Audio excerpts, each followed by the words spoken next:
안녕하세요. 저는 지방에 살고 있는 30대 여성입니다.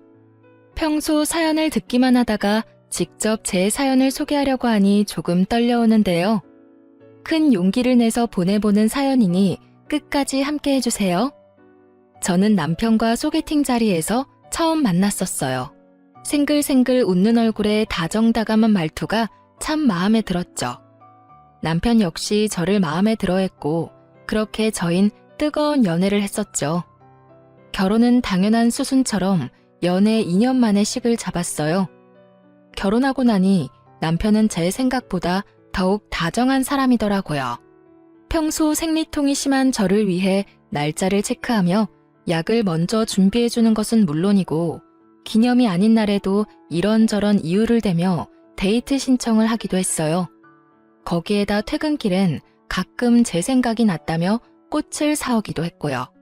이런 남편의 단점을 굳이 뽑으라고 한다면 회사 일이 너무 바쁜 것이었어요.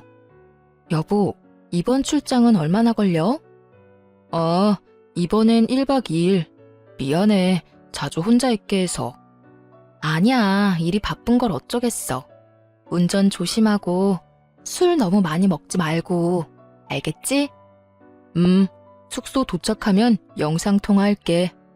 영업직이란 직업 특성상 출장도 많고 접대 자리도 있어 불만이 있긴 했어요. 그래도 이렇듯 출장 시엔 숙소에서 영상통화는 물론이고 접대 자리에서도 자주자주 전화나 문자로 보고 아닌 보고를 해준 덕분에 늘 안심하고 기다릴 수 있었어요.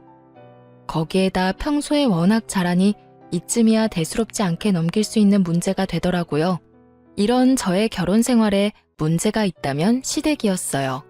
결혼한 지 3년이 다 되어 가는데도 임신 소식이 전혀 없다는 것이 문제였죠. 시댁의 임신 압박 스트레스는 생각보다 더 힘들었고 결국 전 결혼 2년 차에 회사를 그만두고 본격적인 임신 준비를 위해 집에서 쉬기로 했죠. 그런데 집에서 쉬기 시작하니 더욱 시댁에서 저를 못살게 굴더라고요. 왜 다들 아시죠? 뻑하면 시댁으로 불러 온갖 스트레스 덩어리를 주는 그런 시집살이. 저도 별반 다르지 않았어요. 처음엔 임신 압박으로 시작된 시집살이는 점점 갖은 트집을 잡으며 이유 없는 시집살이가 되어가고 있었어요. 전 이때껏 받아본 적 없는 스트레스에 시달리게 되었고 그런 상황에 견딜 수 없었던 저는 결국 남편이 극구 반대하던 병원 이야기를 다시 꺼내게 되었어요. 여보, 우리 아무래도 병원에 가보는 게 좋을 것 같아. 또 그 이야기야? 난 그렇게까지 당신 고생시켜서 아기 가지고 싶지 않다니까. 그냥 기다리다 보면 자연스럽게 생기겠지. 조금만 더 기다려보자, 응? 남편은 여전히 싫다고 했고 결국 진짜 이유를 남편에게 말하게 되었죠. 그게 사실은 나 요즘 어머님 때문에 조금 힘들어서 그래. 거의 날마다 시댁으로 불러서 임신 가지고 뭐라고 하시기도 하고 요즘엔 온갖 트집이란 트집은 다 잡으셔. 지난번엔 내 표정이 우중충해서 오던 아기도 도망간다고 말하셨다고. 뭐? 그게 정말이야? 그래서 너무 힘들어. 그러니까 우리 병원 가자. 뭐라도 해보자, 응? 진작 나한테 말하지 그랬어. 우리 집은 내가 잘 해결할 테니까 병원은 좀 더 생각해보자. 다시 한번 말하지만 당신 힘들게 고생시켜가면서까지 아기 가지고 싶지 않아서 그래. 그러니까 조금만 더 기다려보자. 우리 집은 걱정하지 말고. 이렇게까지 말하는데 제가 뭐 할 말이 있겠어요. 그냥 남편을 믿어보기로 했죠. 무엇보다 저를 위하는 마음만큼은 제가 확신하고 있었으니 이제 좀 괜찮아지겠거니 했고요. 하지만 남편의 호언장담과는 달리 시모는 계속해서 저를 시댁으로 불렀고 혼자서 괴롭히는 것은 성에 차지 않았는지 어느 순간부턴 시누이까지 집으로 불러 두 사람이 합심해 저를 괴롭히기 시작하더군요.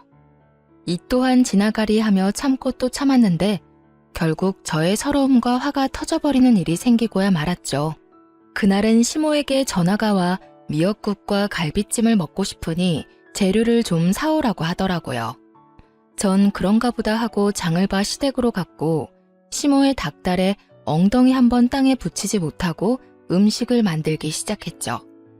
한창 음식을 하다 보니 시누이가 왔고 역시나 시누이는 주방으론 얼굴도 비치지 않고 시모와 수다를 떨기 바쁘더라고요. 얼마나 얄미운지 요리하는 내내 정말 욕이 절로 입에 머무는데 얼마나 참았는지 모릅니다. 그렇게 음식을 다 하고 나자 마치 하이에나처럼 시누이와 시모가 주방으로 들어오더군요. 옳게 다 했어? 네, 다 했어요. 간 좀 보실래요? 맛있어 보이네. 엄마, 이거 담을 통 좀 줘. 시누이는 시모에게 음식을 담을 통을 요구했고 시모는 묻지도 않고 당연하다는 듯 통을 주더라고요. 시모에게 통을 받은 시누이는 저에게 아무 말도 없이 음식들을 남김없이 통에 싸기 시작했어요. 도대체 이게 무슨 상황인가 싶더라고요. 제가 기껏 다 한 음식을 한 번 물어보지도 않고 당연하다는 듯이 통에 다 담아버리는 시누이와 그런 시누이에게 더 필요한 건 없냐고 하는 시모. 전 끓어오르는 화를 누르며 두 사람에게 물어봤어요. 아니, 이걸 왜 다 챙겨가시는 거예요? 저의 물음에 시모는 이렇게 말하더군요. 아, 그게 오늘 우리 사위 생일이라서 내가 챙겨가라고 불렀다. 너도 알다시피 얘가 음식 솜씨가 없잖니. 시모의 말을 들은 저의 인내심은 더는 남아있지 않았고 어이가 없어 표정이 점점 썩어가고 있었어요. 그런 제 표정을 본 시누이가 어이없게도 시비를 걸어오더군요. 옳게, 표정이 왜 그래? 혹시 기분 나빠? 평소에 저였다면 당연히 아니라고 하며 어떻게든 분위기를 좋게 이끌려고 했겠지만 저의 인내심은 바닥이었고 할 말은 하고 살자 싶더라고요. 계속해서 참고 살았다간 이대로 호구되는 건 불보듯 뻔한 일이었으니까요. 혹시가 아니라 당연히 기분이 나쁘죠. 누가 이런 상황에 기분이 좋겠어요? 예상치 못한 저의 대답에 시누이는 당황한 기색을 내비치며 입을 다물어버렸고 그런 시누이를 대신해 시모가 저를 나무라기 시작하더군요. 예, 너 먹는 거로 치사하게 구는 거 아니다. 이딴 음식이야 다시 하면 되는 거지. 뭐 그런 걸로 기분이 좋네 나쁘네 하는 거니? 어머님, 제가 지금 음식을 가지고 가지 말라고 하는 게 아니잖아요. 어쩌겠어요. 이미 다 챙긴 음식을요. 가지고 가는 건 가지고 가는 거고 형님이 기분 나쁘냐고 물어서 저는 그저 솔직한 제 심정을 말한 것뿐이에요. 뭐? 그렇잖아요. 어머님이 제 입장이라면 기분 좋으시겠어요? 기껏 장 다 봐서 음식 만들었더니 고맙다, 미안하다 말 한마디 없이 이렇게 싹 챙겨가는데 거기에다가 아까 전화로는 어머님이 드시고 싶다고 했지 형님이 다 가지고 갈 거라는 말도 안 했잖아요. 제 입장에선 충분히 기분 나쁘지 않을까요? 그래서 기분 나쁘다고 말한 것뿐이니 음식은 다 가져가세요, 그냥. 꽤 당돌한 저의 태도에 두 사람은 벙찐 듯 저를 보더라고요. 그것도 잠시 신우는 노발대발 저에게 삿대질까지 하며 성질을 부리더군요. 내가 더럽고 치사해서 안 가지고 가. 옳게 그러는 거 아니다 진짜. 이깟 음식이 뭐라고 어른들한테 눈 부릅뜨고 기분 나쁜 티나 팍팍 내고. 그래서 정말로 가지고 가지 않았을까요? 그럴 리가요. 큰 소리치며 화를 내던 시누이는 제가 화장실을 잠시 간 사이 그 많던 음식을 국물 한 방울 남기지 않고 싹 챙겨갔더군요. 시누이가 집으로 돌아가고 난 후 시모는 기다렸다는 듯 저를 혼내기 시작했어요. 오늘은 네가 100번 1000번 잘못한 거야. 어떻게 시어머니하고 시누이한테 그렇게 인상을 쓰면서 기분이 나쁘다고 말할 수가 있니? 나 때는 정말 생각도 못한 일이다. 알겠니? 이때는 정말 대꾸하고 싶지도 않더라고요. 대꾸를 해봤자 이야기만 길어지고 욕만 더 먹겠지 싶어 입을 다물고 있으니 결국 또 시모의 입에선 지겹도록 들어온 임신 이야기가 흘러나오더라고요. 네가 그런 식으로 마음보를 쓰니 아기가 안 생기는 거야. 알겠어? 평소에 많이 베풀고 마음을 곱게 써야지 임신도 잘 되지. 말이 나왔으니까 하는 말인데 너희 노력은 하고 있니? 네, 매번 말씀드리지만 아기 저희도 원하고 있고 그만큼 노력도 하고 있어요. 그러니까 임신 이야기는 좀 그만하시면 안 될까요? 스트레스 받으면 임신이 더 안 된다고들 하잖아요. 안 할 수가 있어야 안 하지. 너희 병원이라도 가봐야 하는 거 아니야? 에휴, 다른 집 애들은 임신만 잘 된다고 하던데 우리 아들이 문제가 있을 리는 없고. 너 검사는 해봤니? 너한테 문제 있는 거 아니니? 그러지 말고 너 혼자 병원 좀 가보렴. 혼자 가기 그러면 내가 따라가 줄 테니 예약부터 좀 잡아봐. 저에게 문제가 있다고 확신에 차서 말하는 시모를 보던 전 결국 다시 화가 터져버렸고 입이 시원하게 터져버린 저는 시모에게 따지고 들었습니다. 어머님, 혹시 아범 전화 못 받았어요? 아범이 전화한다고 했는데요. 전화? 무슨 전화? 아니, 여기서 우리 아들 이야기가 왜 나오니? 나올만 하니까요. 저도 어머님 말씀처럼 병원이라도 가보려고 했는데 어머님 아들이 한사코 싫다고 거부해서 이러지도 저러지도 못하고 있다고요. 저라고 손 놓고 있고 싶어서 이러고 있는 줄 아세요? 어머님, 임신 안 돼서 제일 힘든 사람은 저라고요, 저. 우리 아들이? 왜 그랬지? 너 혹시 거짓말 하는 거 아니니? 제 말이 거짓말인지 아닌지는 그렇게 사랑하시는 아들한테 직접 전화해서 물어보면 되는 일이지 않을까요? 그러니까 이제 임신 가지고 저한테 그런 식으로 말씀하지 마시고 아범한테 말씀하세요.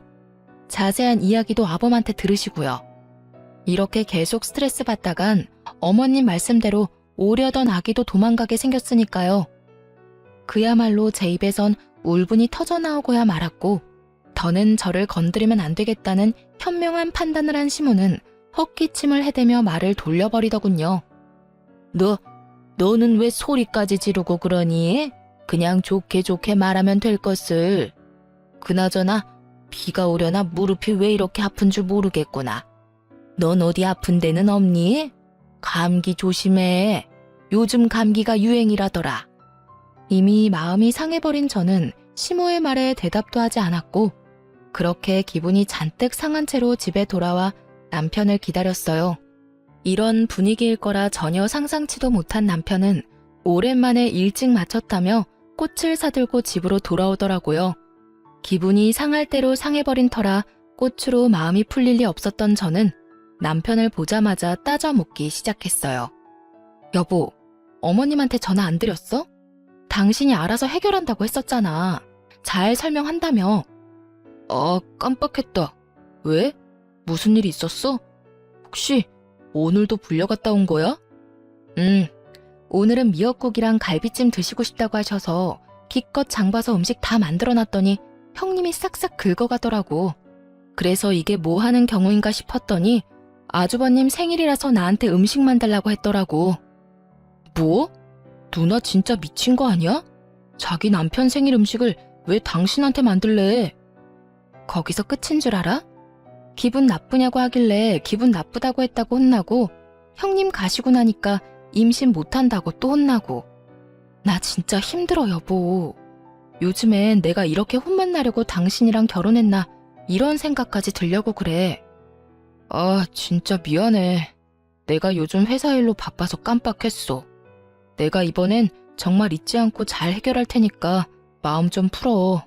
앞으로 그런 말 듣지 않도록 할게. 그래, 당신이 싫다고 해서 병원도 못 가는 거니까 병원 이야기, 임신 이야기 나오지 않게 중간에서 잘 이야기 좀 해줘. 남편은 제 말에 다시 한번 미안하다며 저를 잘 달래주었고 저는 그런 남편을 한 번 더 믿어보기로 했습니다. 그날 이후 남편은 잘 이야기했는지 저는 임신에 대해선 아무 이야기가 없긴 하더라고요. 그렇다고 해서 시집살이가 아예 사라진 건 아니었어요. 임신 압박만 없을 뿐이지 여전히 절 불러다 이런저런 일을 시키며 시집살이를 시키고 있었어요. 하지만 그럴 때마다 남편이 저를 잘 보듬어주고 잘 대해주고 있어 그 정도는 사랑하는 남편을 위해 참을 수 있다는 생각이 들더군요. 거기에다 미역국 사건 이후 저도 마냥 참으며 당하고만 있지는 않던 터라 몸은 고단해도 속은 시원할 때도 있긴 했어요. 물론 그런 저의 당돌한 행동이 때론 시모의 화를 돋우기도 했지만 대부분 시모가 목덜미를 잡았으니 뭐 나름 만족스럽기까지 하더군요. 그렇게 나름대로 시원한 상황을 보내던 어느 날, 다른 날과는 달리 시모에게서 새벽부터 전화가 오더라고요. 전 당연히 자고 있었고 제 전화를 남편이 대신 받게 되었죠. 여보세요? 꼭두 새벽부터 무슨 일이야, 엄마? 남편의 목소리엔 짜증이 가득했고 방이 조용하니 시모의 당황한 목소리가 들려오더라고요. 아, 그게 네 처는 어쩌고 네가 이 전화를 받아? 시간이 몇 시인데 자고 있지. 나한테 말해. 일어나면 전해줄 테니까. 아, 그게 그냥 중요한 건 아니고. 중요한 거 아니면 낮에 전화해, 낮에. 이게 뭐야? 새벽부터 사람 잠 다 깨우고.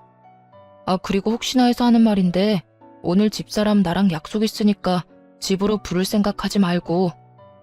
약속? 무슨 일 있니? 중요한 일 있어. 그러니까 오늘 부르지 마.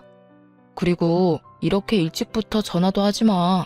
아니, 이제 집으로도 좀 그만 불러. 이 사람이 엄마 집안일이나 해주려고 나하고 결혼한 것도 아닌데 매번 왜 그렇게 이 사람 불러다 일을 시켜? 할 일이 많으면 차라리 돈 주고 사람을 불러. 내가 돈 줄 테니까. 어머, 누가 들으면 내가 마구 부려먹는 줄만 알겠다. 그렇게 힘든 일 시킨 적도 없어. 집으로 부른 거는 자주 보고 해야 가족 간의 정도 빨리 생기고 하니까 그런 거지. 가족 간의 정은 무슨? 정 붙이려다 있던 정도 떨어질 판국이니까 그만 불러. 이런 말 몰라? 시댁과는 멀리 지낼수록 좋다. 며느리는 절대 딸이 될 수 없다. 그러니까 이상한 논리로 이 사람 괴롭히지 말고 거리를 좀 두고 지내라고. 그러면 이만 끊어요. 나 조금이라도 더 자고 출근하게. 그렇게 남편은 전화를 끊어버렸고 잠이 완전히 깨지 않은 그 순간에도 남편이 얼마나 고마웠던지 몰라요. 남편이 아니었다면 그 새벽부터 불려가서 갖은 몸고생에 입씨름에 하루가 고단했을 것이 뻔했으니까요. 어쨌든 남편 덕분에 시댁을 가지 않아도 됐던 저는 간만에 늦잠까지 자고 일어나 상쾌한 기분으로 남편 회사로 찾아가기로 했어요. 남편과 밖에서 점심을 먹은 지도 오래된 것 같기도 했고 무엇보다 남편을 깜짝 놀라게 해주고 싶기도 했으니까요.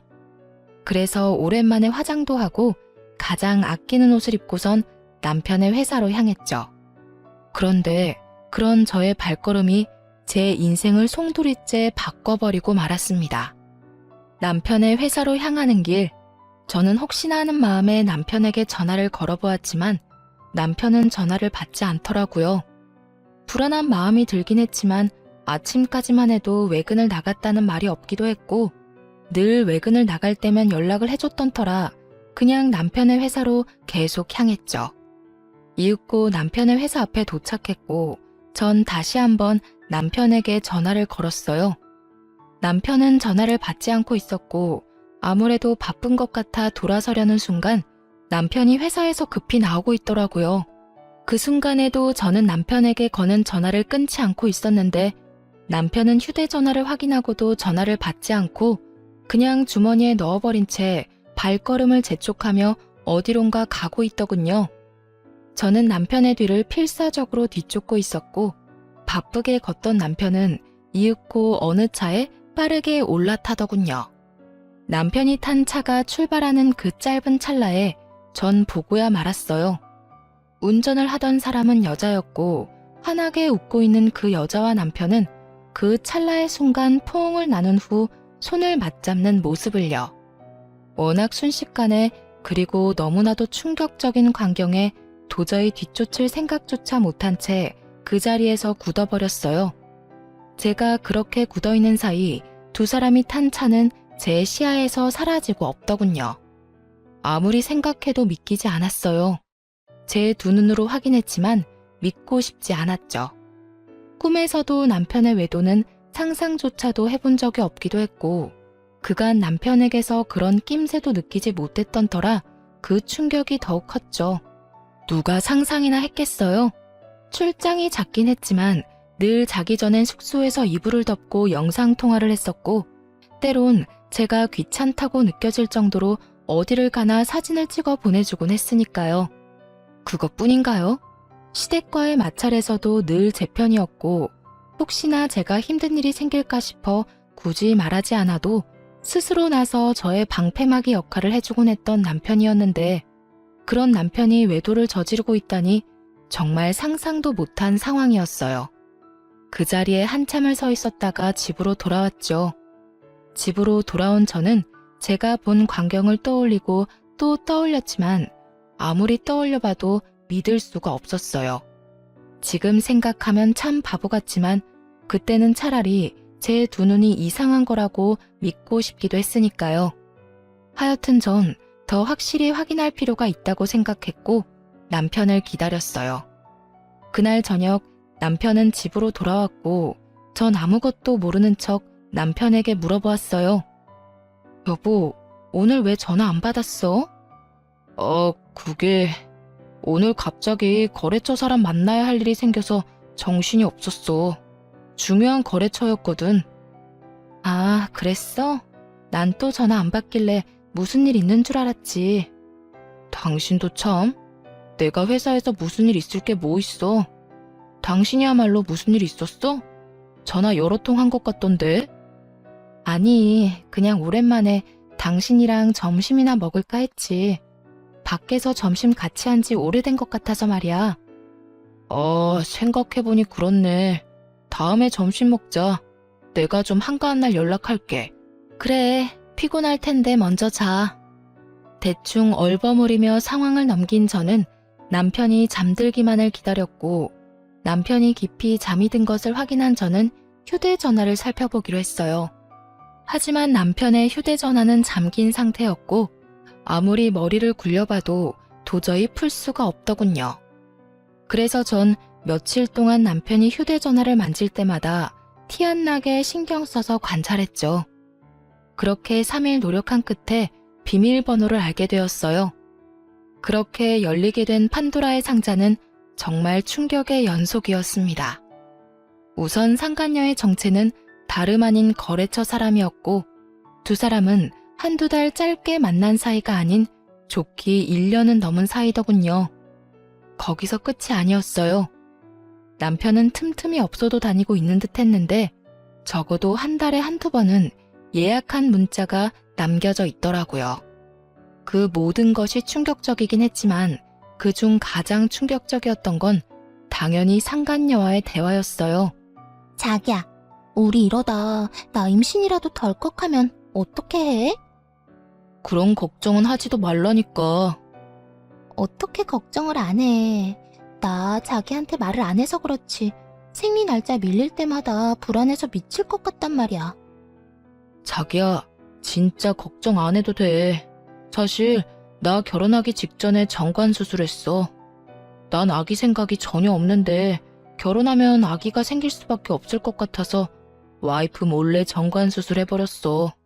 그러니까 그런 걱정은 안 해도 돼. 정말? 다행이긴 한데 자기 와이프 불쌍하다. 자기 집에서 임신 가지고 장난 아니게 뭐라고 한다며. 자기 와이프는 아무것도 모르고 임신 안 된다고 혼자 끙끙거리고 있을 거 아니야? 그래서 내가 우리 집엔 임신 문제로 이야기 꺼내지 말라고 했지. 그 문제는 우리가 알아서 한다고 말이야. 요즘 같은 세상에 굳이 왜 애를 낳아야 하는지 난 이해가 안 돼. 난 자유를 누리고 살고 싶다고. 그런데 애가 있다고 생각해봐. 자유가 되겠어? 상상만 해도 너무 싫어. 그게 무슨 고생이야. 밖에선 돈 번다고 힘들고 집에 들어가선 애랑 마누라 본다고 힘들고 안팎으로 그게 무슨 고생이냐고. 그야말로 억장이 무너지더라고요. 되지도 않을 임신해보겠다고 그간 열심히 다녔던 회사까지 그만두고 노력하고 있는데 남편이란 인간은 밖에서 온갖 더러운 짓과 함께 저 몰래 수술까지 했다뇨. 그러면서 집에 와서는 세상에 둘도 없는 다정한 남편인 척 연기한 그간의 행실이 떠오르며 온몸에 소름이 돋더군요. 남편의 휴대전화를 살펴보며 이혼을 마음먹게 되었고 이혼 시 확실한 증거를 위해 남편에게 사람을 붙이게 되었습니다. 그렇게 때를 기다리며 복수를 계획하고 있는데 남편의 출장 소식이 들려오더라고요. 얼마나 기뻤는지 몰라요. 그 출장은 외도 여행임이 분명했으니까요. 그렇게 내적 기쁨으로 설레는 나날들을 보내고 있는데 한동안 조용하던 시모에게서 또 연락이 오더라고요. 아가, 오늘 바쁘니? 들어보니 우리 아들 출장 갔다고 하던데 그게 바쁜 일 없지? 뭐 때문에 그러시는데요? 다름이 아니라 저번에 네가 해준 갈비찜이 너무 맛있어서 그러는데 오늘 와서 좀 더 해주면 안 될까? 갈비찜이요? 그래, 갈비찜. 그거 하는 김에 잡채랑 전복구이 그리고 전 3가지 정도도 간단하게 해주렴. 급하니까 지금 바로 장 봐서 오려무나. 제가 바보가 아닌 이상 알 수 있더군요. 이번에도 시누이의 짓이구나 하고요. 누가 들어도 잔치 음식임을 알 수 있었고 또 내 손을 빌려 시누이의 시댁어른 중 한 명의 생일상을 차리려고 하는구나 하고요. 그렇게 전 100% 시누이가 필요한 것이라 확신했고 알겠다고 말하고선 장을 봐 시댁으로 갔어요. 시댁에 들어서는 저의 예상대로 시누이는 소파에 앉아 TV를 보고 있었고 저를 보고서도 인사조차 하지 않더군요. 이번에도 음식을 다 만들었다 싶으니 시누이는 주방으로 슬금슬금 들어와 고맙다는 말 한마디 없이 음식만 쏙 챙겨가 버리더군요. 저 역시 기대도 하지 않았던 터라 그냥 그렇게 시누이를 보내주었고 저 역시 집으로 돌아가기 위해 가방을 챙기니 시모가 득달같이 다가와 닥달하더라고요. 너 뒷정리는 안 하니? 주방을 저꼴로 만들어 놓고 그냥 가면 뒷정리는 누가 해? 평소 저는 정리를 하며 음식을 하는 스타일인데 그날은 정리는커녕 더욱 어지르며 음식을 만들었고 그 덕분에 주방은 엉망진창이 되어 있었죠. 일부러 주방을 그 꼴을 만들었던 저였기에 저는 시모를 바라보며 이렇게 말했어요. 어머님, 저도 웬만하면 뒷정리까지 해놓고 가고 싶은데 아시다시피 오늘 만든 음식 가짓수가 많잖아요. 그래서 그런지 몸살이 오려나 몸이 으실으실한 게 금방이라도 쓰러질 것 같아서요. 그러니까 뒷정리는 어머님이 좀 해주세요. 그럼 저는 먼저 가볼게요. 저의 천연덕스러운 연기에 시모는 콧방귀를 끼며 어떻게 해서든 저를 붙잡으려고 했지만 저는 시모의 모든 손길과 말을 무시한 채 집으로 돌아와 버렸어요. 그렇게 룰루랄라 집에서 즐거운 시간을 보내고 있는데 시누이에게서 전화가 오더군요. 옳게, 도대체 음식을 어떻게 한 거야? 간 안 봤어? 음식이 죄다 짜고 달고 쓰고 아우 정말 이게 뭐야? 그래요. 누구 좋으라고 정성껏 맛있는 음식을 차릴 필요가 있겠어요? 음식으로 장난치지 말라는 말이 있지만 한번 당해바란 심정으로 소금 2봉지와 간장 1통을 거기서 다 쓰고 왔어요. 당연히 사람이 먹을 만한 음식이 아니었는데 여우 같은 신우는 당당하게 자신이 요리했다고 시댁에 가져간 거였죠. 간도 하나 안 보고 말이죠. 자기가 직접 요리한 척 연기한 가증스러운 신우에게 한마디 건넸어요. 그렇게 잘하면 형님이 직접 하시지 그랬어요? 뭐? 지금 그걸 말이라고 해? 이딴 식으로 할 거였으면 내가 했지. 왜 한다고 나서서 이런 망신을 당하게 해? 아니, 해달라고 한 사람이 누군데 이제 와서 제 탓을 하세요? 저는요, 해달라고 해서 해준 것뿐이지 맛있게 한다는 말은 한 적이 없다고요. 제 말에 약이 오를 대로 오른 시누이는 언성을 높이며 화를 내기 시작하더라고요. 야, 너 말 다 했어? 너 일부러 이딴 식으로 만들었구나. 일부러 그랬다. 오냐오냐 해주니까 내가 무슨 혹은 줄 알았나 본데. 야, 앞으로 네 식구들 입으로 들어갈 음식은 네 손으로 직접 해먹여. 자신 없으니 네 엄마 시키던가. 어디서 이거 해라 저거 해라 시켜먹고 난리야? 뭐? 너 진짜 미쳤어? 나한테 이딴 식으로 굴고도 무사할 줄 알아? 아이고 무서워라. 너무 무서워서 온몸이 다 떨리네. 야, 너 진짜 이딴 식으로 나올 거야? 이딴 식으로 나올 거니까 더 험한 말 듣고 싶지 않으면 전화하지 마. 다시 한번 이딴 일로 나한테 연락하면 나도 진짜 가만 안 있을 거니까. 내가 네 잘난 그 시댁에 연락해서 당신네 며느리가 사실은 아무것도 할 줄 모르면서 그저 머릿속엔 돈밖에 모르는 머리 빈년이라는 사실 다 알려버릴 테니까. 알겠어? 저의 으름장에 시누이는 갖은 욕설로 대응하고 나섰지만 더 들을 가치도 없다고 판단된 저는 그냥 전화를 끊어버렸어요. 그리고 몇 분이나 지났을까요? 이번엔 시모에게서 전화가 오더라고요. 너 진짜 제정신이니? 음식을 일부러 그따위로 한 것도 모자라서 네 시누이한테 막말까지 했다고? 네가 시댁을 어떻게 보길래 그딴 짓거리를 해? 얼마나 우리 집안을 우습게 보고 있으면 겁없이 그딴 짓을 벌이냐고. 오는 말이 곱지 않았으니 나가는 말이 곱지 않았던 건 당연한 거 아닐까요? 뭐? 승연이가 너 제정신 아닌 것 같다고 하더니 정말 미친 거니? 정신 차려. 나 네 친구 아니고 네 시엄이다. 어디서 말을 그따위로 하는 거야? 너 진짜 크게 혼나야 정신 차릴 거니? 아니, 제가 뭘 잘못했다고 혼까지 나야 하나요? 애초에 두 사람이 저한테 한 행실 자체가 말도 안 될 뿐더러 파렴치한 행동이라곤 생각 못하는 건가요?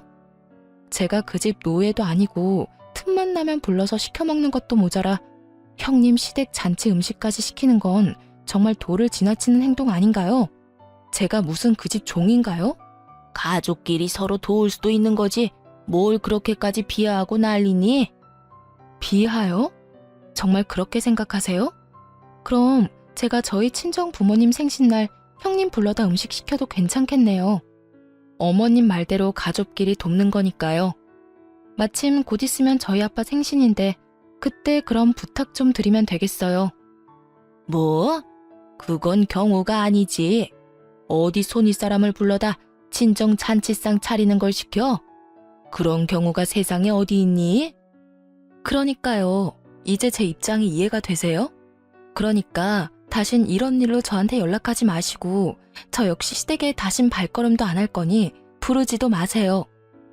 이혼할 마음을 먹고 나니 더는 부당한 대우를 참아줄 필요도 이유도 없었기에 전 그간 하고 싶었던 말을 토해내고 전화를 끊어버렸어요.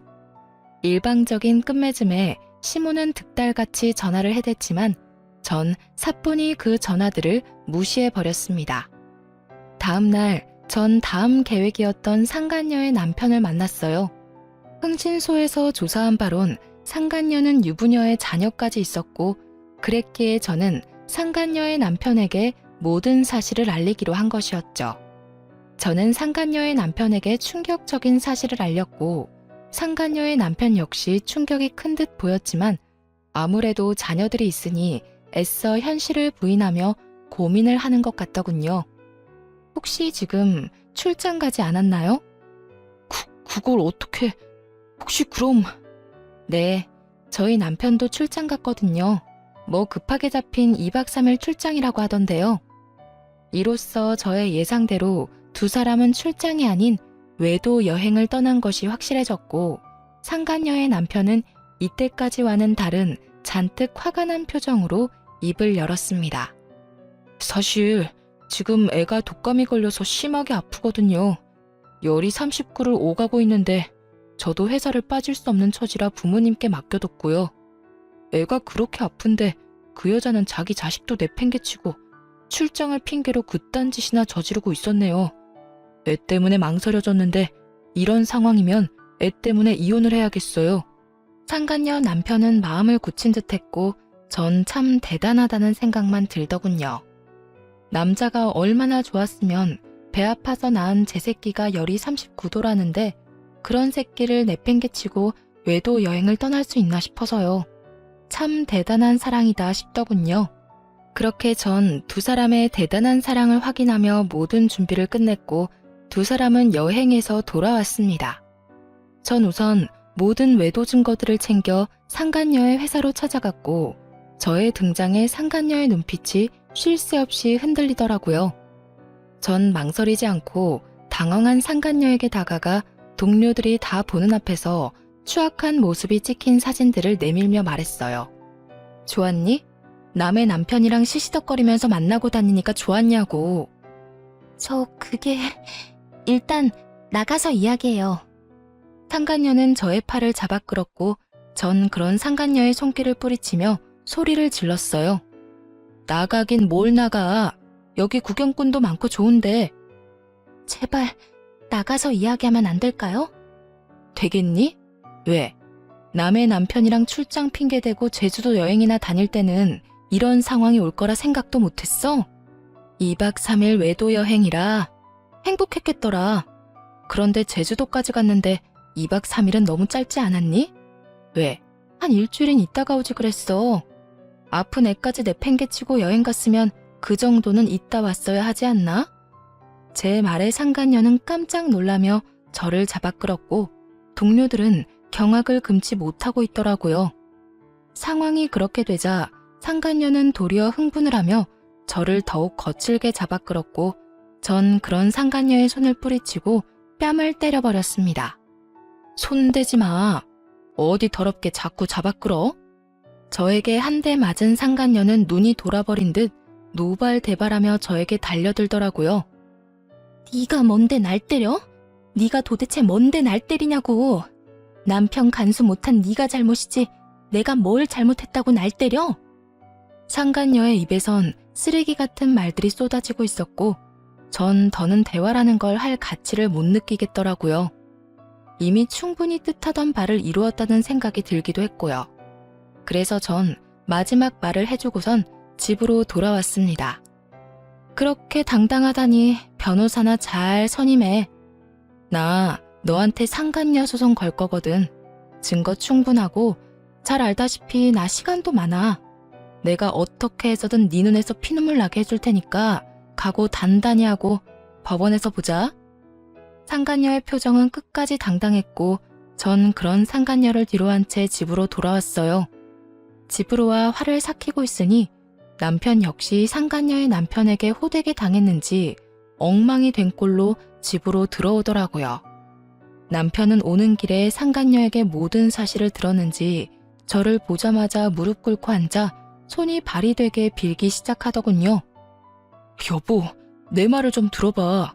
정말 그런 게 아니라 순간적인 실수로 잠깐 만났던 것뿐이야. 이번에 제주도 간 것도 정말 마지막으로 마음 정리도 할 겸해서 마지막 여행 간 거였어. 정말이야. 내 말 좀 믿어줘. 정말 기가 다 차더라고요.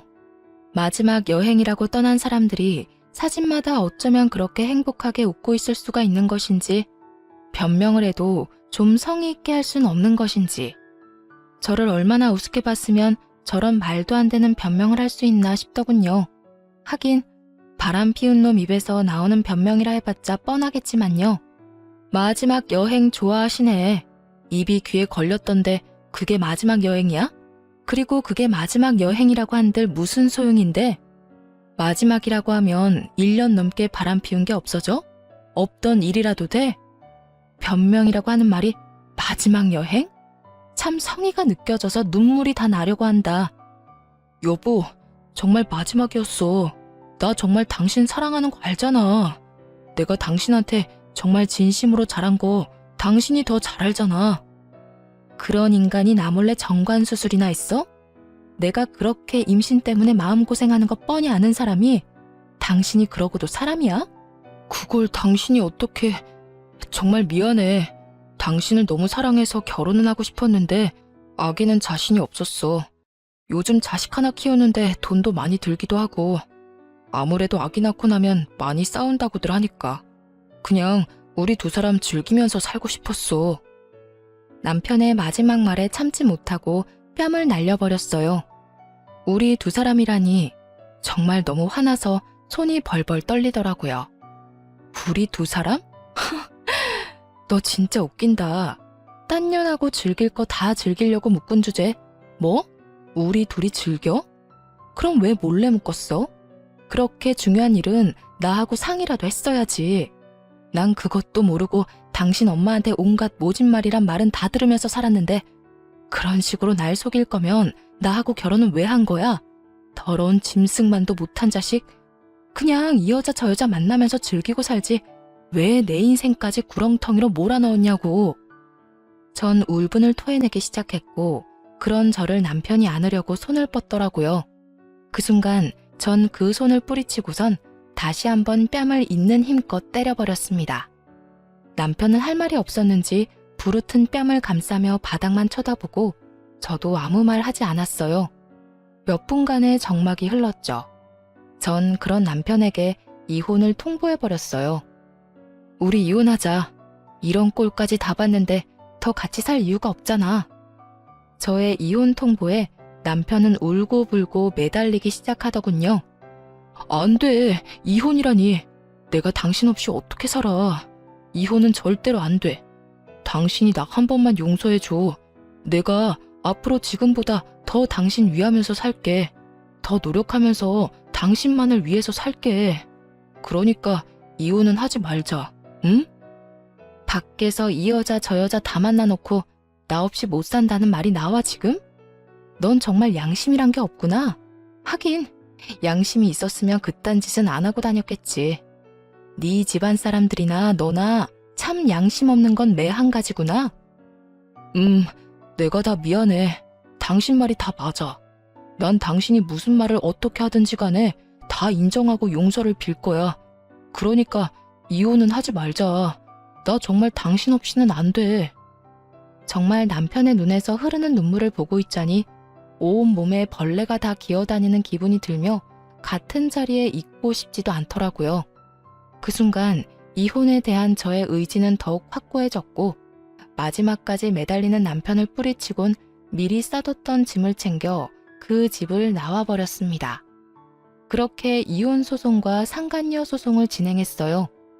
생각보다 절차가 많아 고단했지만 증거가 너무 확실해서 제가 원하는 결과를 얻고 끝이 났습니다. 소송이 진행되던 사이 전 남편과 상간녀는 회사에서 쫓겨나다시피 사표를 냈다고 하더군요. 상간녀 역시 이혼은 자명한 일이었고 상간녀와 남편 두 사람은 이중으로 위자료를 지급해야 했었기에 그간 모았던 돈은 물론 빚까지 내야 하는 건 불보듯 뻔한 일이었죠. 거기에다 그 대단하던 사랑도 소송 앞에서는 별 수 없었는지 소송이 진행되는 내내 눈만 마주치면 서로를 탓하며 싸우기 바쁘더군요. 이게 다 너 때문이야. 네가 먼저 술 한잔 하자고 나한테 연락했잖아. 내가 먼저 그랬다고? 말은 바로 해야지. 가끔 만날 때마다 은근슬쩍 스킨십하면서 꼬신 사람이 누군데? 하도 노골적이게 다가오길래 불쌍해서 술 한잔 하자고 했더니 좋다고 나와서 술 취한 척 해놓고 지금 누가 누굴 탓해? 노골적? 참나. 노골적으로 쳐다본 사람이 누군데? 하여튼 이건 전부 네 탓이야. 다 너 때문이라고. 너 때문에 난 내 자식도 못 보고 살게 생겼어. 어떻게 책임질 거야? 그렇게 자식 생각하는 여자가 애 내팽개치고 나랑 제주도까지 갔냐? 이제 와서 모성에 넘치는 척하기는. 뭐? 나쁜 놈이 너 말 다 했어? 다 했으면 어떻게 할 건데? 막장도 그런 막장이 없는 싸움질을 하던 두 사람은 소송이 끝날 즈음엔 서로 눈도 마주치지 않더군요. 결국 저런 막장으로 끝맺음을 할 것을 왜 가정까지 버렸나 싶어 약간 씁쓸하긴 하더군요. 두 사람의 잘못된 선택으로 인해 저를 포함해 어린 자식까지 씻을 수 없는 상처를 받았으니까요. 그렇게 찢어진 두 사람의 소문은 널리 잘 퍼졌고 그 덕에 같은 업계 취업은 불가능해 보였죠. 불륜남녀라는 타이틀이 꼬리표처럼 따라다닐 테니까요. 그 후 이젠 끝이겠거니 했는데 시모한테서 휴대전화에 불이 나게 전화가 계속해서 오더라고요. 여전히 제가 호구짓이나 하던 만만한 며느리라 생각하는 게 분명해 보였어요. 물론 저는 그 전화를 받지 않았고 제가 무시를 하니 문자가 오더군요. 너 진짜 이런 식으로 끝낼 작정이니? 남자가 사회생활 하다 보면 바람 필 수도 있고 그런 거지. 뭘 그런 거 가지고 이혼을 하니? 그런 실수쯤은 눈 감아주고 그냥 사는 거야. 알겠니? 네 친정 부모님들한테 물어봐라. 다들 그렇게 참고 산다고 하시지. 그러지 말고 그냥 눈 한 번 질끈 감고 살아. 내가 그저께 네 남편 우리 집에 찾아온 거 안 받아줬다. 우리가 안 받아줬으니 아마 갈 데도 없을 거다. 그러니 네가 이럴 때 먼저 연락해서 다시 잘해보자고 해. 이럴 때 네가 손 한번 내밀어주면 네 남편이 앞으로 살면서 얼마나 잘하겠어? 현명하게 잘 생각해. 멍청하게 굴지 말고. 문자를 보는데 참 웃음밖에 안 나더라고요. 저희 친정 부모님요. 저의 이혼 사유를 듣자마자 전 남편은 가만두지 않겠다고 하시면서 당장 찾아가시려는 거 겨우겨우 뜯어 말렸어요. 꼴 같지도 않은 전시모의 문자에 네 딸한테나 그렇게 말하라고 쏘아붙여주고 싶은 거 괜히 말 섞고 싶지도 않아 답장은커녕 차단으로 답을 대신했네요. 그 후론 저는 잘 지내고 있어요. 사실 잘 지내기 시작한 건 얼마 되지 않았어요. 이혼은 하고 난 후 처음에는 참 힘들더라고요. 나름 결혼 생활을 하면서도 나름 독립적으로 살아왔다고 생각했는데 매달 생리를 할 때나 몸이 아플 때면 말하지도 않았는데 약을 사다 주던 전 남편이 간혹 떠오르는 제 자신이 너무 싫더라고요. 이혼을 후회했다 이런 마음이 든 건 전혀 아니었지만 이따금 찾아오는 외로움과 쓸쓸함이 저를 참 많이도 괴롭히긴 했었어요. 하지만 시간이 약이라는 말이 있듯이 차츰차츰 전 괜찮아졌고 얼마 전엔 취업도 했어요. 전에 다니던 회사는 아니지만 꽤 괜찮은 회사에 취업하게 되어 하루하루 바쁘지만 온전히 저를 위한 시간을 보내며 잘 지내고 있답니다. 새로운 보금자리는 위자료 받은 걸로 해결했어요. 덕분에 시간적으로나 금전적으로나 조금은 여유로운 생활을 하고 있어요. 처음 이혼을 하고 난 후 밖에서 혼자 밥 먹는 것이 참 어색하고 힘들었는데 요즘엔 혼자 식당도 잘 다니고 혼자 조용한 카페에 가서 책도 읽으며 시간을 보내기도 해요. 하여튼 요즘은 힘들다, 슬프다 이런 감정을 느낄 새도 없이 하루하루 행복하고 알차게 지내며 나름 만족스러운 삶을 살아가고 있답니다. 이로써 저의 이혼 사연은 끝이 났습니다. 많은 조언과 응원 부탁드리며 지금까지 저와 함께 해주셔서 감사합니다. 좋은 하루 되세요.